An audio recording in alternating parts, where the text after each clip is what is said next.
This program is presented by University of California Television. Like what you learn? Visit our website or follow us on Facebook and Twitter to keep up with the latest UCTV programs.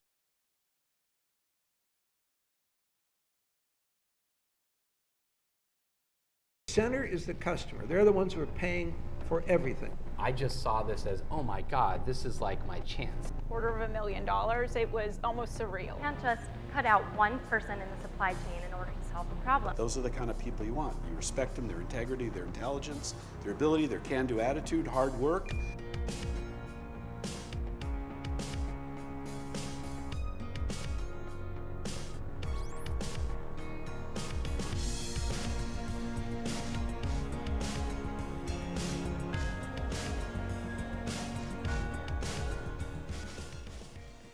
I received an email last month from a boss at a company, and he said, hey, I've got one of your students as an intern in my company. I'd like to learn a little bit more about the program, what you're doing out there. We started talking. Turns out, pretty interesting fellow. He agreed to come talk to us tonight. So as I looked at his resume, I can say with a very high level of confidence that few other speakers, or probably no other speakers, have been up on the stage that have practiced the art of science, leadership, communication in so many different roles, so many different countries, different organizations, or environments as Todd Stone. Todd wrote 4 novels, not 1, not 2, but 4 novels, and then he wrote a book on how to write a novel. He served our country as an Army Ranger. Thank you for your service. He's a master of public relations, PR. We talk about that a lot in our marketing class. He handles communications out at biotech, a leading biotech manufacturer, handled communications for the world's largest bank, worked in Saudi Arabia, has been a college instructor. He's the kind of fellow who goes out and rides his motorcycle and he's thinking about, how can I explain to people how I can make it better and safer to ride a motorcycle? Today, Todd's here to share with us strategies and insights on leadership, communication. Please give a warm gaucho welcome to Todd Stone.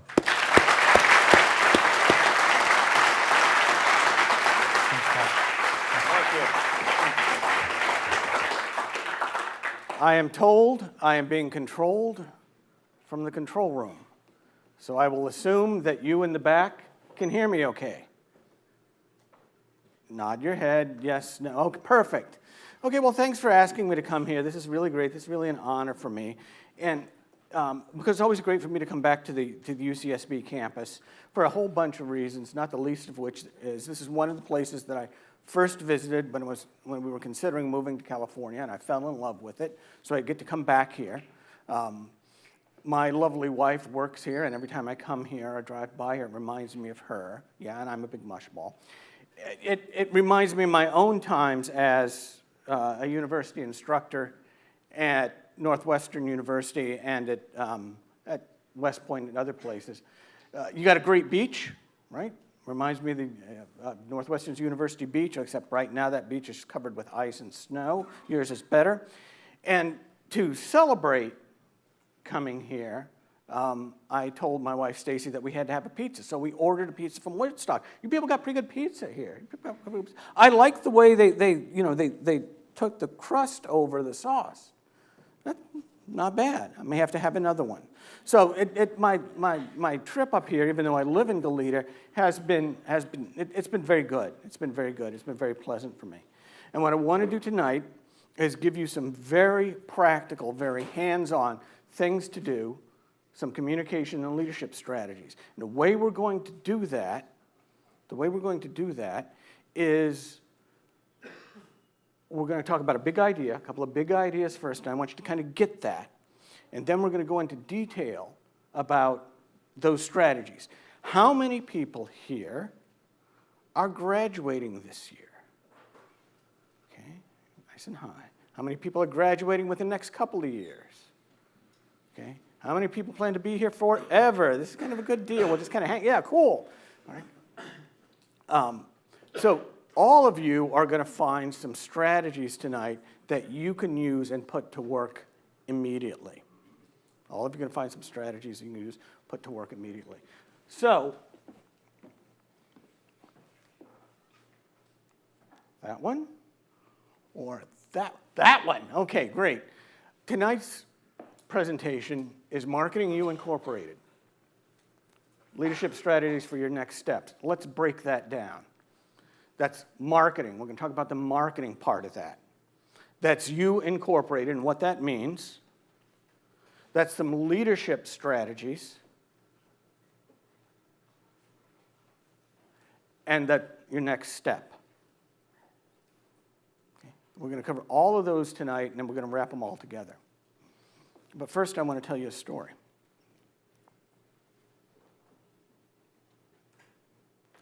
I am sitting in the operations center of Ohio University at a conference table, and it's about 10 o'clock at night on a Friday night, and I'm at work.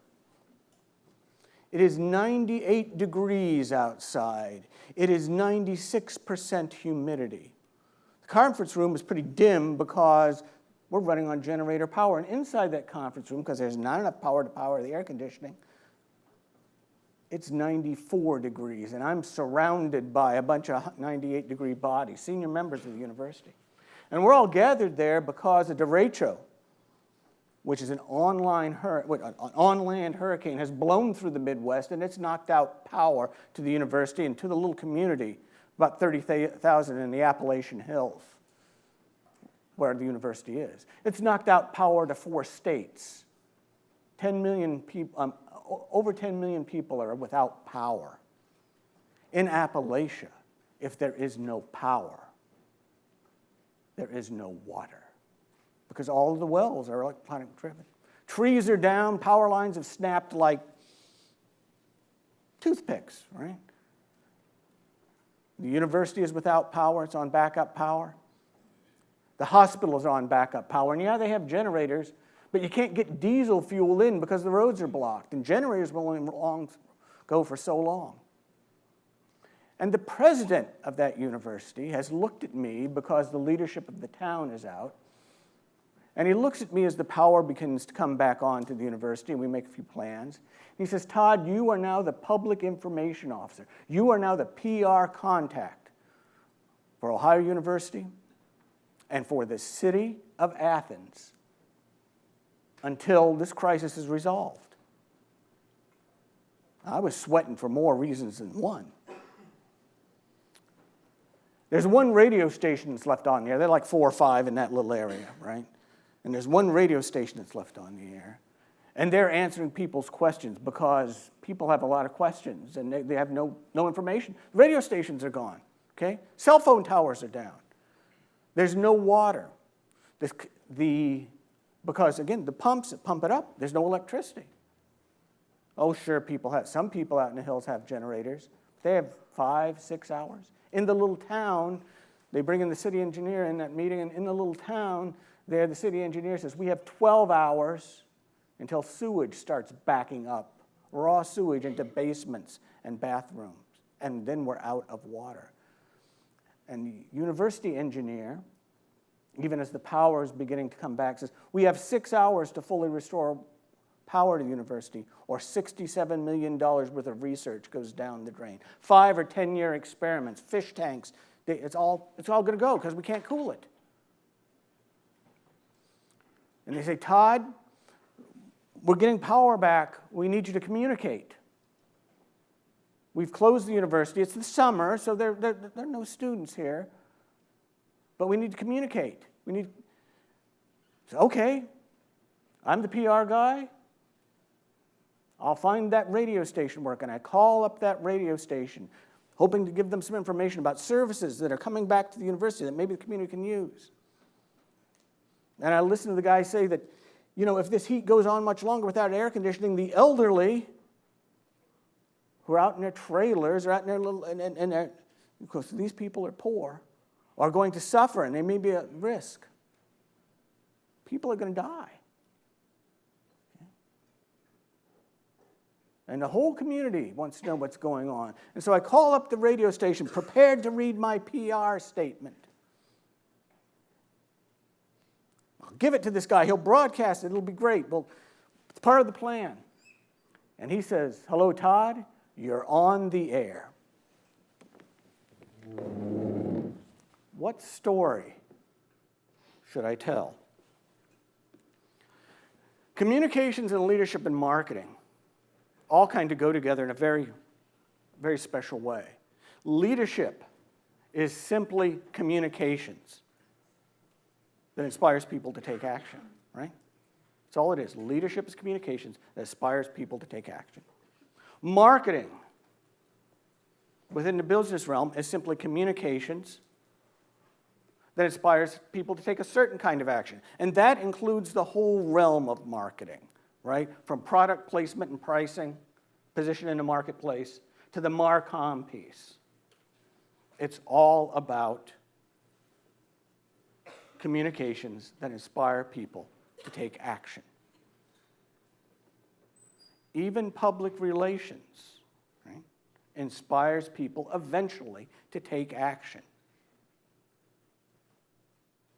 Communications, leadership, marketing, public relations. If you had a four-sided coin, these would all be four sides of the same coin. They would all be different flavors of Woodstock pizza. One with mushrooms, one without. It's all pretty good pizza, too.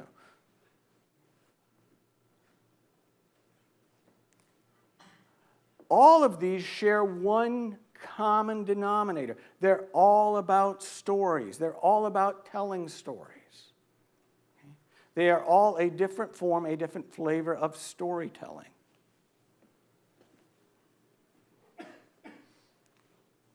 And great communications, great marketing, great leadership are all about telling great stories.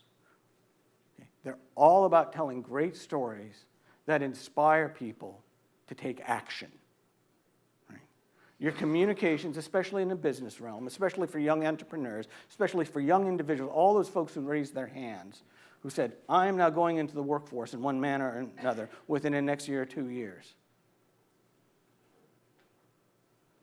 Those communications, your success using those communications, your success being a leader there, is all about telling great stories. And great stories are extremely powerful because they do just that. They compel people to take action.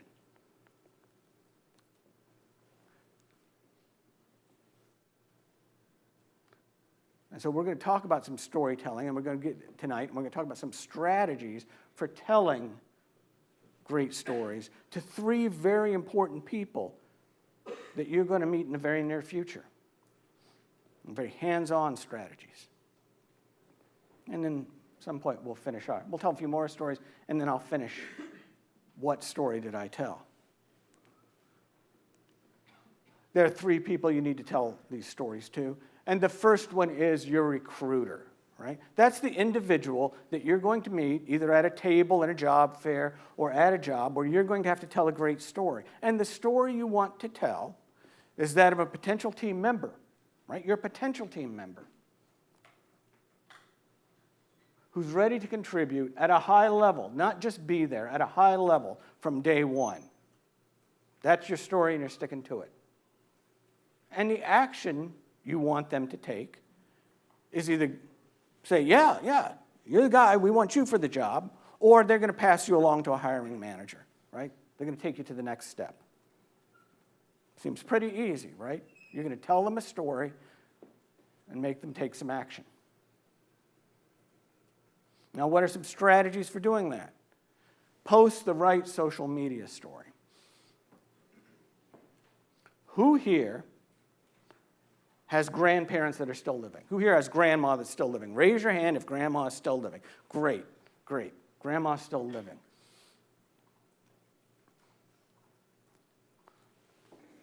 What's your grandma's name? Oh, I'm sorry, your name is? Holly.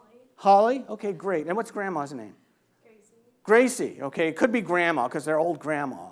All grandma, right? Everybody, we don't know her name, it's just grandma. Okay, well, as a special treat tonight, I've brought Holly's grandma out. This is Holly's grandma. It's tall or short? Short. No, Holly's grandma. Okay, Holly's grandma. This is Holly's grandma. Hi, Grandma. How are you? Great, great. What? She says you should write and call more often. Okay. Well, what we're going to do is to show you the level to which you should clean You should prepare your social media, right? To tell the right social media for it. Holly, do you have your phone with you? Hold it up.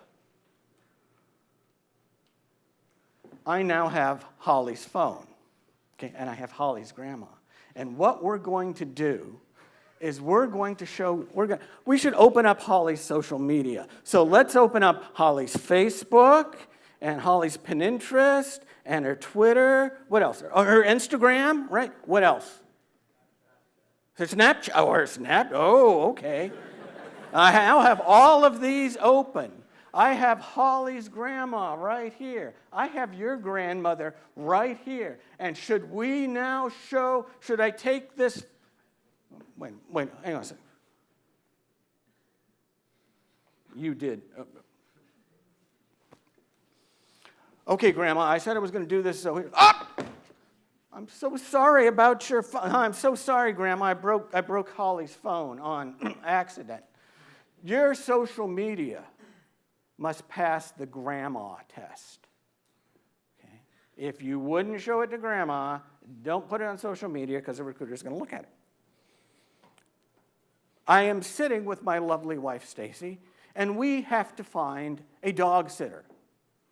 And we are looking, and we put out an ad on Craigslist in the college town where we were, and I am looking at two computer screens. Look at two computer screens. And on one screen is the nice email from the person saying, oh, I love dogs.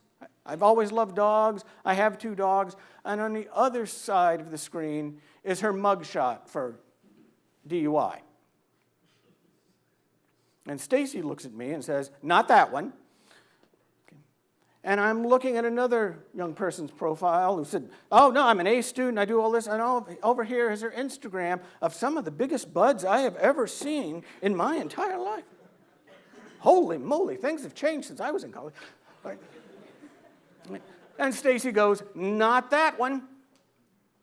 Okay. And we went through about 50% of individuals who were applying for a job, just as a dog sitter, and were disqualified because we were not sure what activities might take place in our home when we were away for the weekend. Okay. Has to pass the grandma test. Clean it, do that today. Okay, do that today. Read the requirement. I was speaking about this to the group that I spoke to before coming here. You should have an idea of what your first position will be, right? It might be marketing assistant. It might be entry level. How many engineers we got of some flavor? A whole bunch of engineers. Might be entry level engineer, right? Might be mechanical engineer 1. Whatever that is, you can identify what that position is. And if you can't, the Career Center can help you. But you can identify what that likely position is. And you can look at job postings across the U.S. to see what those people are looking for. And you can compile those. It doesn't matter if they're in Chicago or New York. It doesn't matter if they're in Goleta or Gainesville. You can compile those and you can see what skills and abilities those folks are interested in. You can then arrange to have your own opportunities, your own internships, your own volunteer work, your own class work, whatever, to get those skills and ability. Oh, yeah, Grandma agrees. Read the requirement. It's kind of like reading the syllabus, only more important. Okay? It's kind of like reading the syllabus, only more important. Speak your elevator speech. And you speak that elevator speech to that recruiter. And that elevator speech is not that I'm a college student studying sociology or forensic anthropology or whatever it is. It's that you're a new marketer, a new engineer, okay, a new salesperson who brings to that company experience and coursework in whatever it is. And is seeking a company that can apply, where you can apply that learning and grow. Speak your elevator speech as a new marketer, as a new engineer, as a new member of the business world, not as a college student. You want to send the right visual message, and this is much fun. Okay. I'm in a uniform. Right?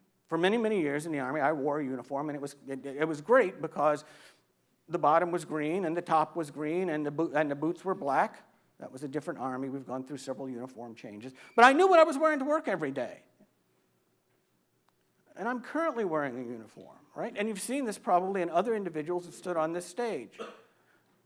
The open collared shirt, the blue work shirt, the blazer, the slacks, some variation of that for men and women. There's a uniform that you have out there as well, right? What are some, and as we've people watched, we've kind of said, well, what are some of the common uniform items of UCSB undergraduate students? Like for men, right? Sandals and white socks, right? Board shorts, okay? Standard uniform items. There is a uniform of business, especially at the level to which you aspire, those entry-level positions, right, in business, those entry-level engineering, those entry-level marketing, those entry-level sales, those first positions. So what you want to do is send the right visual message by wearing the appropriate uniform. Okay? Several years ago, there was a book written called Dress for Success. It holds true today. Now, remember that the Central Coast is an exception. Central Coast is an exception. When I walked in to interview for my position as marketing manager at BioPack, I walked in much like this. And I noticed that the head of sales was in a t-shirt, sandals, and board shorts. And the CEO was in a short-sleeved sports shirt and jeans. And I kind of looked and thought for a minute and stood there, and they all looked at me, and I took off my blazer, put it on the chair, and said, okay, now we can get to work. And I was okay then, right? But normally, usually most of the time, wear the uniform. As an interesting note, if you go to a major corporation, you can always tell who the managers and who the leaders are. If you watch long enough, it becomes pretty apparent, especially those who are women in positions of leadership. Why? They always wear a jacket. They always wear a jacket. And if they're not wearing it, it's over the back of their chair. So what I would suggest you do, right, what I would recommend to you, is ask your parents or a wise uncle or aunt or someone to help you go get that first business interview uniform. Most of them will go, oh, yes, great, right, that's a fun thing to do. And some of them will even foot the bill, which is even better. That'll help you send the right visual message. And finally, tell them about a time when. The number one interview technique used these days for both job interviews and recruiters is the behavioral questioning or behavioral interview technique. And that, you'll know they're using it when they say, tell me about a time when. Tell me about a time when you used your skills in calculus to solve a business problem. Tell me about a time when you received criticism of a project you thought was in great shape. Tell me about a time when you were on a team and a team member really wasn't pulling their weight. Or tell me about a time when you had to use your skills, advanced Excel skills, to solve a business problem. Most of the time, those things they ask you to tell me about a time when, you will see in those requirements that they list in the job posting. So be prepared to, and please, tell them about a time. As a matter of fact, if they say, what about your communication skills? You can say, would you like for me to tell you about a time when I used great communication skills to solve a problem? And they will think you are the most wonderful candidate on the face of the earth. Again, strategies for communicating, for storytelling to your recruiter, who's one very important person that you'll meet. The next person you'll meet, because you'll be successful with that recruiter, or at least with one recruiter, is your supervisor, your first supervisor. And you're going to want to tell that supervisor a story as well. You're a team member now. Okay? You're a team member. And the story you want them to believe and act on is that you can contribute. You can deliver quality work reliably. And so add value. You're going to deliver more than just what they hired you for. And you do that so that he or she takes the action to keep you employed, right? You don't want to get fired, to keep you employed, but moreover, to offer you opportunities and new projects to grow and to get you fully qualified for that next position. That's the story you want to tell. Now, how do you tell that story? One way you tell that story is through the work that you do every day. You deliver quality work every day. That should be enough, but it's not. It's not. Let's talk about some additional strategies. Capture the communications. Where I understand that I have in this audience a former Marine, is that correct? On your feet. Okay, I also understand that I have individuals who, one or more individuals who are either on active duty or in ROTC and going to be on active duty. Is that correct? On your feet. Outstanding. Now these two, all right, we're about to see the power of storytelling. Take heat. He remembers. Yeah. All right. The reason that I asked those two to stand up is for a couple of reasons. One is that these individuals have served or will serve their country, but they've met an interesting challenge, okay? And that is they have put or will put their business careers more or less on hold, right? In many ways, some might feel they're a couple of years behind, and I served 13 years, and I certainly felt that on one or more occasions. I was a little bit behind my peers. But that's not necessarily true. Because what you get from that service are several things. One, you get the understanding you can do just any damn thing, right? I mean, the worst day in college is easy compared to even an easy day. The second is that both these individuals help illustrate this point. Never ask an infantryman, never ask a soldier, or never ask a Marine to make a mental note. Don't leave your cubicle, your workspace, without a notebook and a pen. If you go in to sit with the boss, write it down. If you go to talk to a coworker about a project, write it down. That pen and paper is always with you. Because I guarantee you that there will be some detail that gets missed. I am sitting just in my cubicle at BioPac, biotech company here in Goleta, and I am talking to the marketing assistant that I have inherited. He was there before me, and I am outlining things to him, and he is not taking notes. And I am on item number 7, and I watch his eyes glaze.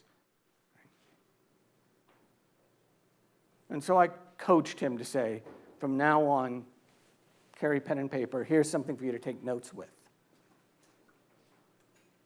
Okay? That communicates to your boss, to your supervisor. You care about what's going on. Then the second part of this, take those notes and calendar tasks and greet the river. What I mean by calendar. We talked about communications. Let me tell you another story that I think will help you understand the importance. I am now in Saudi Arabia in an IT department, and around me are bankers and IT technical people, and they don't speak the same language of business. Moreover, I have Saudi men in their traditional garb, Saudi women in their black abayas, Egyptians and Jordanians, Turks, Filipinos, Chinese, a couple of Brits, okay, and a guy from Milwaukee. Little, almost mini United Nations. And there are two common languages of business that they speak. One is American English, but that's a little difficult because The guys from the Orient used to read top to bottom, left to right. And the guys from Saudi Arabia used to read right to left. The Brits have a completely different version of English. The Canadian doesn't care. The guy from Milwaukee is missing home. But the other common language that everyone understood is Microsoft Outlook. Put it on the calendar. And so I want to offer you to calendar your tasks and greet the river. And the river is the daily flow of information and tasks that you'll need to manage. Communicate your intent early.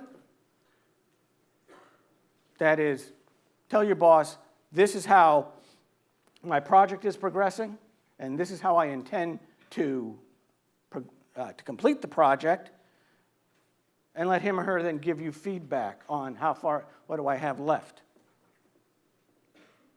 or what you have left to do, and then communicate progress and completion. The task is finished. The task is half finished. Finally, you, also known as You Incorporated. How you communicate with yourself really determines the actions you take and determines your success. How you lead yourself determines your actions and your success. The stories you tell yourself determines your actions and your success. Those determine the actions you'll take. It's a story of a young professional who was managing, operating You Incorporated, your business, which is you, your skill set. And of course, you're the more than the sum of that, but it is your business, and you are your biggest asset. Strategies for doing that well? I think there are several. Speak of actions and expectations, not hope. Hope is not a method. You don't hope to get a good grade on a paper. Instead, you do certain things, you take certain actions, and based on what you understand, you expect to get a good result. Silence just and only. I don't ever want to hear you say, I'm just a college student. Guess what? Less than 50% of this country has a 4-year college degree. What sounds better to you? What sounds more in charge? I've published 5 books, or I've only published 5 books. I'm only a student at the University of California, Santa Barbara, or I'm a student at the University of California, Santa Barbara. I only have 1 internship in marketing, or I have an internship in marketing. Specify what you want. What position is it that you want? Where do you want it? What is your goal? And then make that goal SMART, specific, measurable, actionable, relevant, and time-bound, whether that be for an exam or for your first job position.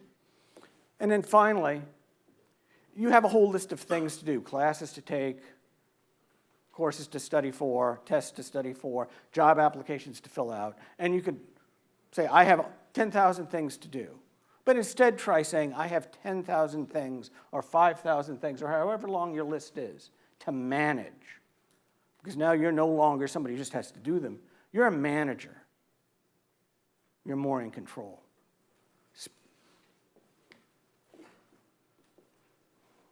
The way to effectively market, the way to effectively communicate, the way to effectively lead and deliver leadership is to tell great stories to yourself,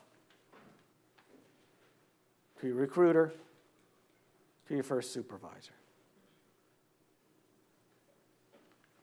The rest of my story, as I sat at that conference table and the radio said, you are on the air, was pretty simple. Couldn't think of much to say, certainly wasn't going to use my prepared response. So I said, Ohio University, Baker Center, our student union, is open to the public. We have water, we have air conditioning, and we have a place to charge your cell phone. Y'all come on down. And then I hung up the phone, terrified. That's my story. The rest of this is your story. Please tell it well. Thank you very much.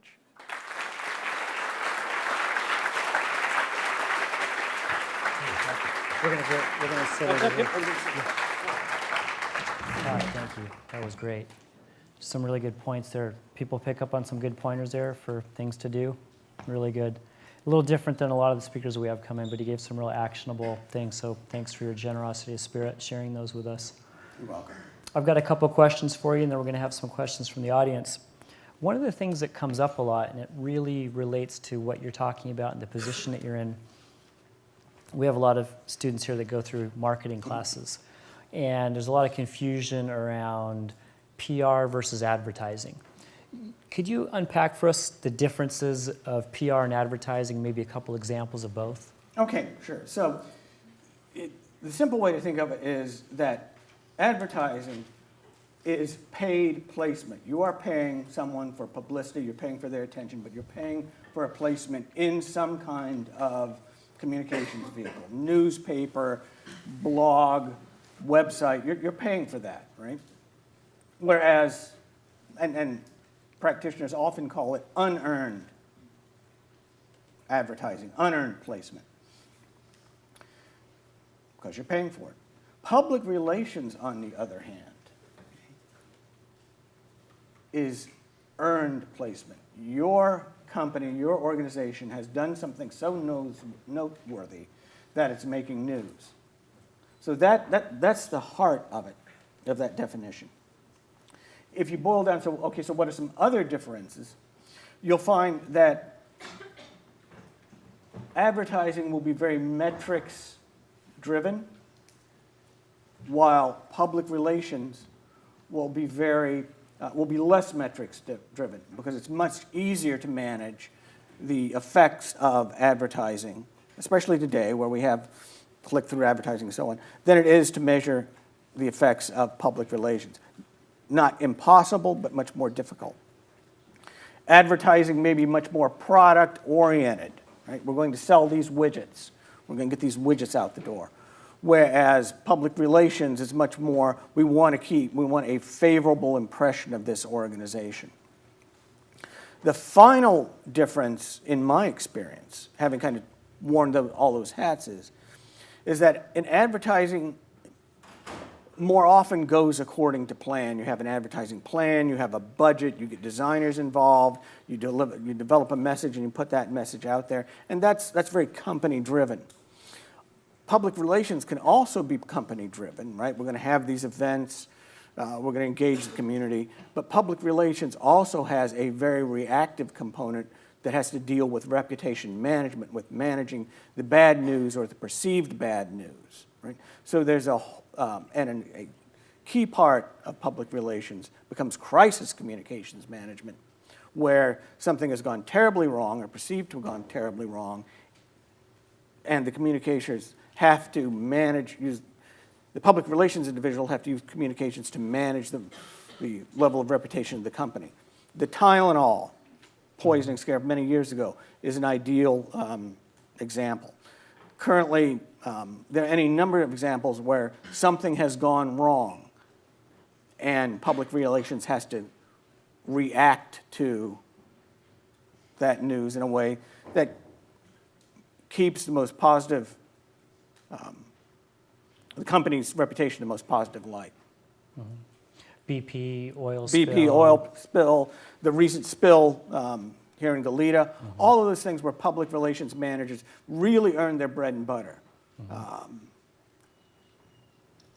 Actually, my experience in crisis management at Ohio University was just that sort of public relations, is to maintain where we had to maintain the reputation of the university during a time of regional crisis. That leads into another topic. What would you say the difference is between marketing and marketing communications, or marketing and communications? Okay, sure. So marketing communications is a piece of marketing. When you look at marketing overall, that includes things like what products are we going to develop? What features are they going to have? How are we going to position them in the marketplace against our competition? What price are we going to charge? What level of support are we going to have of these products? Is this product financially viable? And there's a whole series of calculations that go into that to say, should we spend the money developing and marketing this product and promoting this product? Or should we just invest that money someplace else? Right? Is it going to make, and there again, a whole series of calculations that go into that. That's the whole marketing piece, and that includes the marketing analytics. This is how well is our message being received? To what degree are we bringing in new customers and converting those potential new customers into actual sales and so on? We have much better tools now than we had when I started for seeing that process moving along. The marketing communications piece is a necessary must-have piece. And it's the piece we normally think of the brochures and the emails and the advertising, the product placement in movies, the trade shows. All of those are the marketing communication piece, but they're a subset. I tell people that I moved from marketing communications to marketing the day I moved out of Microsoft Word and into Excel. Got it. Public speaking's challenging. You did a great job. Thank you. And you teach public speaking and communication. You gave us some pointers. What's a good way for these students, maybe some techniques for them to prepare for presentations and to get rid of the butterflies? So, first of all, the top two fears in America are snakes, number one. Everybody's afraid of snakes. And the number two fear in America is public speaking. Okay? Most people would rather have the snake. And so, how do you get rid of the butterflies? And the thing I respond to people is you don't. Every time that I sat up here, came up on a stage, every time I got in front of a classroom, every time I gave a seminar, there's something in here that's a little bit nervous. There's something in there that says, you're going to bomb, things are going to be horrible, the roof's going to fall in, somebody's going to die in the audience, it's just not going to work. My daughter is a performer, and she asked me the same question, because she said, before I go on stage, I get nervous. How do I get over it? And I said, you don't. What you do is you rehearse, and you do it anyway. Period. Do you ever think snakes might fall out of the roof? I won't say I had a presentation that bad, but close. That's good. Then you get both fears in there. So you've been in the government sector, you've been in the corporate sector, you've worked for a university, which quasi-government. What are a couple of the differences? These students are going to be graduating here pretty soon, some of them in June. What are some differences they should consider as they're looking at jobs in one of those? So they're all organizations are the same in that they have some challenge, and they will hire one of these young people to solve that to meet that challenge, to solve a problem, right? There's not an organization, public sector or private sector, large or small, that hires somebody because everything's going great. Our marketing's going super. We're going to hire another marketer. They do that to solve a problem. In my experience, there are different rewards in different sectors. In the corporation, you have more, especially a global corporation, you may have more opportunities to move laterally within the corporation and travel overseas. And you'll certainly learn to work in that corporate environment. It's a very structured environment, and so you're going to progress at whatever rate the corporation has. Small businesses. Everybody wears a lot of hats. There's no place to hide, but you can be a very big fish in a very small pond. There's the opportunity to shine. In the public sector, there's the opportunity to know that you are making a difference in serving a greater good, even if that means you're filing forms or fighting budget woes or doing your daily job. You're still contributing to making society in a better place through a mechanism that sometimes cumbersome, sometimes slow, but still making society a better place. And that has some value to it. Mm-hmm. The way you contacted us originally, you had one of our students working as an intern at BioPack, and I'm sure some of the students here want to find out about opportunities. Are you looking for interns at So BioPack? we're always looking for great interns. Okay, we have limited spaces. We're always looking for great interns. If you're around during the summer, by all means, reach out. We look for marketing interns. We look for engineering interns.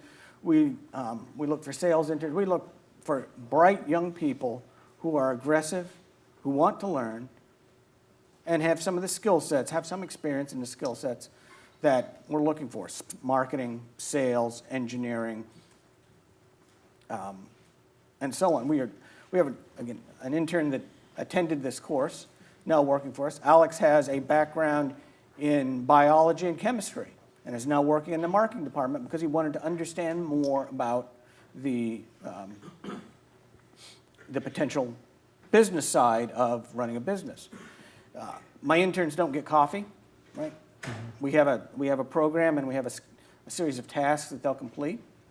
And while I think we're probably solid for the rest of this particular quarter, if you're around during the summer, you're around next year, reach out.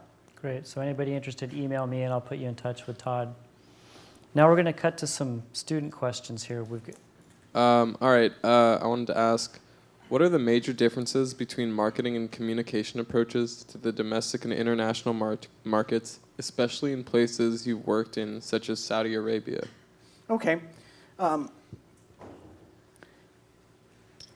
The only major there are two major differences if you're doing marketing communications work in the U.S. and overseas. Okay. It boils down to two major differences. Okay. One is, what are the regulatory differences? Certain countries in the EU prohibit things like, and Canada prohibit the kind of aggressive email marketing that a company might do. Right?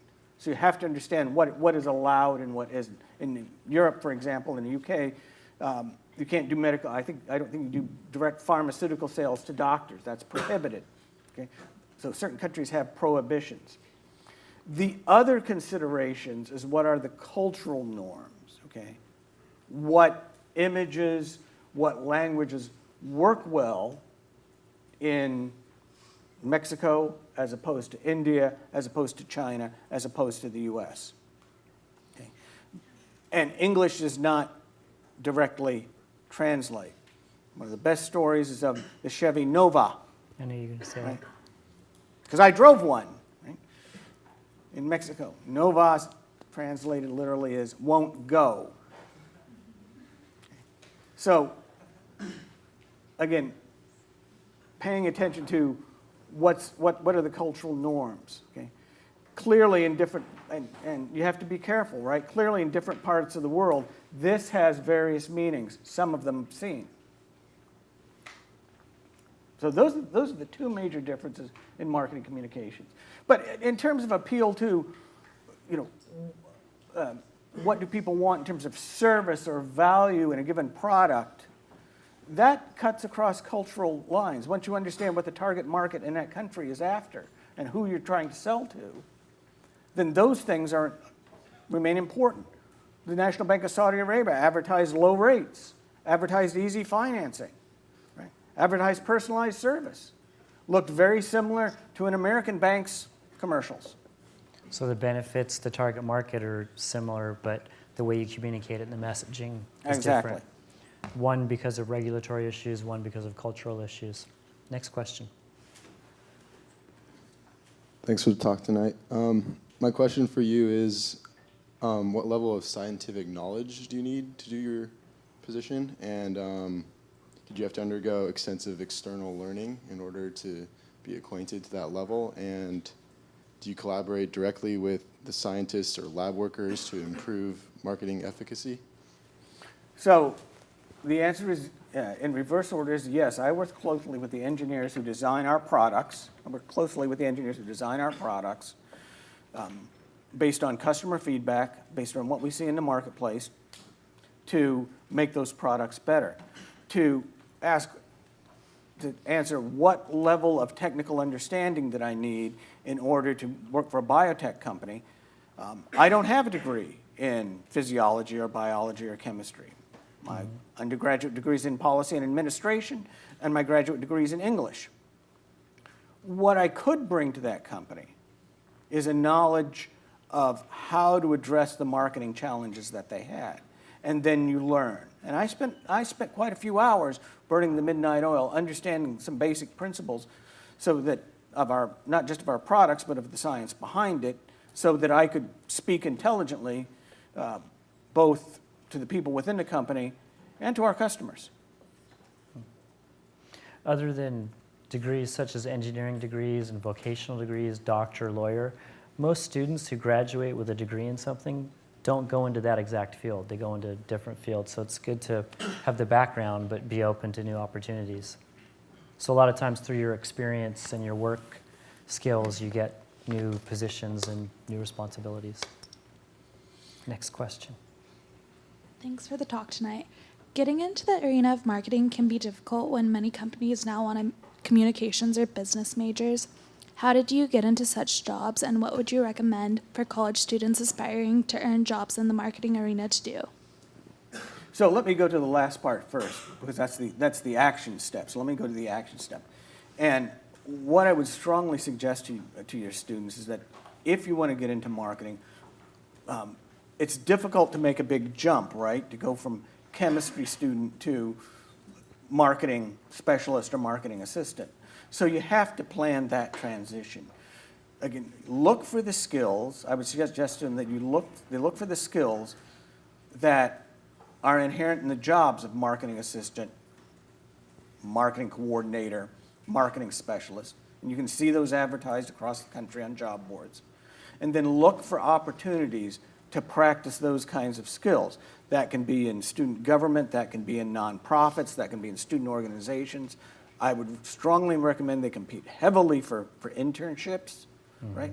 So that they make the transition, right? So you can then go to that recruiter, and say, I have some experience in doing this or this or this.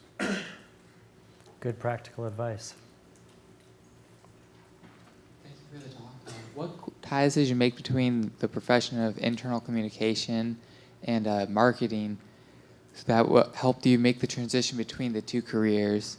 And how would you find that would help a leader better manage the two fields and to find out how closely related the two departments should be? You know, it's interesting because when it comes to internal communications, there's not a major corporate, entity that is really sure, nor is the field, where it should live. Should it live in HR? Should it live in marketing? Should it live independently? Where should that be? And the key for internal communications and marketing is for them to be both aligned around the same value propositions for the customer and for the employee base. So the same core values and the same messages need to go to both. Slightly tuned because they're slightly different audiences. If you can do that, if you can have that brand represented to both audiences, internal and external, in a way that's important to both audiences, then you have very tightly aligned communications, and you have and 2 + 2 will equal 5 or 6, because now each one of your employees becomes a brand ambassador. Next question.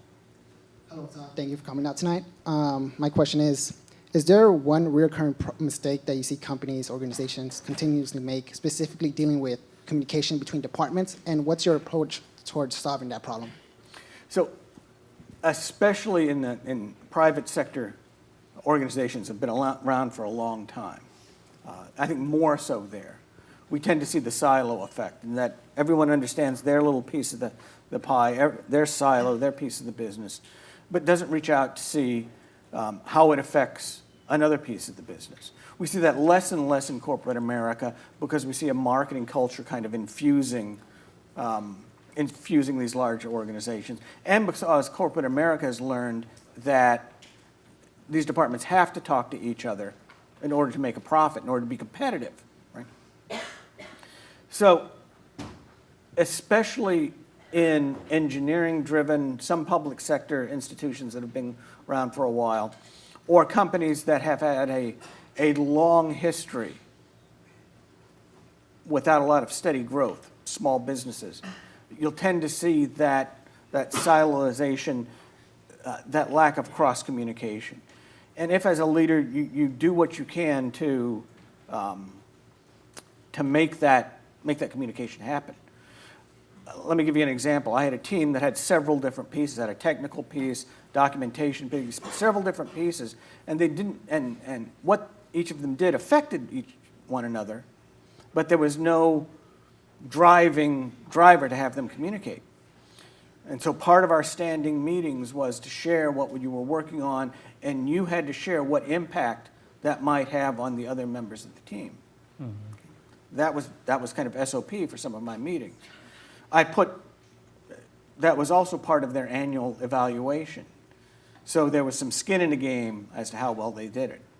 So that siloization, that siloed messaging, or that siloed set of concern, probably the biggest problem that I think any large organization faces.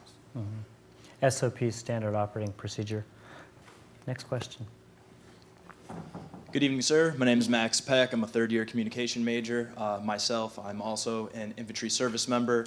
So my question to you is, considering you were an SF operator, how much of a head start do you believe that your service gave you, and how were you able to translate those skills that you learned and market yourself in the business world? Thank you. Just to make sure everybody's clear, I was able to attend the United States Army's Rangers Airborne School and Ranger School in 1978, earned my airborne wings, earned my Ranger tab.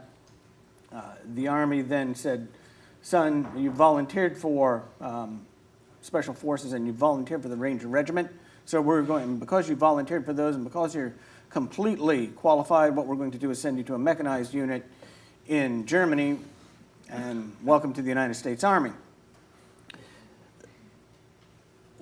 So really it's what does military service give you, right? And how does that put you ahead? In strict years, it doesn't, right? My peers, many of my peers built their careers, their civilian careers, while I spent 10, 13 years in the service. And then I started out. And I was fortunate not to start in the mailroom, but it was the office next to it. What it did give me was the confidence that I could do anything, right? That no day in the office, no task was too difficult. It gave me an understanding of my own self-discipline and the discipline needed to complete many tasks. It made me understand that leadership isn't just hollering out orders. And you would think that, well, in the Army or in the Marine Corps, in the service, that's true. No, it's not. It's really influencing people to do what you want them to do. Certainly gave me an understanding of a sense of urgency and an understanding of what it's like to be depended on, right? And I translated those. And it gave me a sense that I had done something significant, and I was proud of it, and I was confident that I could do something else significant in a business environment. Todd, thanks so much for your time tonight. Thank you. We appreciate It's been an honor.